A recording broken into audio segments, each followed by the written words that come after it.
Bonjour à tous, 8 mai 1945, 23h01, c'est la fin de la guerre en Europe. Et puis, après cela, il y a eu les fameuses 30 Glorieuses, il y a eu un temps de prospérité extraordinaire en Europe. Et ça me rappelle un passage de l'Écriture où il est dit « Quand les hommes diront paix et sûreté », l'air de dire « Attention, il peut y avoir un problème ». Et c'est exactement ce qui se passe depuis de nombreuses années, malgré la prospérité, malgré une situation qui s'est améliorée dans l'ensemble pour notre continent européen. Nous savons que les conflits n'ont jamais cessé. Il y a de nombreuses années de cela, ce fameux conflit dans les Balkans, la guerre en ex-Yougoslavie. Et que dire de ce qui se passe depuis février 2022, avec la guerre qui est revenue sur l'Europe tout entière, avec des menaces extraordinaires et incroyables. Ce que je constate, c'est que la paix est le bien le plus précieux. La paix est la chose que tout le monde recherche.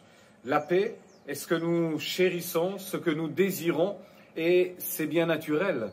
C'est tellement plus agréable de vivre dans la paix que dans les conflits et dans la guerre, évidemment. C'est bien plus heureux de vivre avec des sentiments de paix chaque matin, tout au long du jour, jusqu'au soir, plutôt que d'être poursuivi par des sentiments d'angoisse, de peur, de crainte. Et puis, ce qui accompagne cela sont souvent les souffrances, les larmes, les échecs, les troubles. Oui, nous avons besoin de la paix. Devrais-je vous rappeler que lorsque Ésaïe a prophétisé sur la venue du Messie, la venue de Jésus, il dira « Il sera pour vous le prince de la paix ». Gloire à Dieu pour ce prince de la paix qui habite notre cœur. Et merci à Dieu de nous avoir laissé sa paix au travers de Jésus. Jésus nous l'a affirmé « Je vous donne la paix, je vous laisse ma paix ».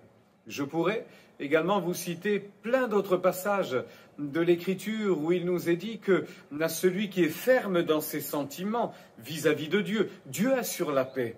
Je pourrais vous dire que le Dieu de paix va bientôt écraser Satan sous nos pieds. Ou encore, il est ma paix, il est notre paix, lui qui les deux n'en a fait qu'un et a réconcilié le monde avec lui.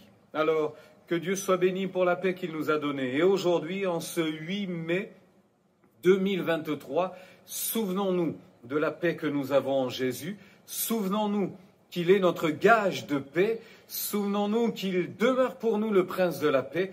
Et face à toutes les circonstances et les situations, nous ne comptons pas sur une paix qui serait humaine, terre à terre, qui viendrait des hommes, mais au-dessus de toutes nos interrogations et quelquefois même de nos inquiétudes, nous regardons vers celui qui vient, qui est le prince de la paix, qui nous a laissé sa paix et qui nous fera entrer dans un royaume de paix. En attendant, que Dieu vous bénisse, qu'il vous donne sa paix, qu'il vous accorde sa grâce aujourd'hui et que dans vos peines et dans vos douleurs, vous vous souveniez qu'il est la paix, qu'il donne la paix, qu'il procure la paix et qu'il vous conduira vers une paix durable et une paix profonde.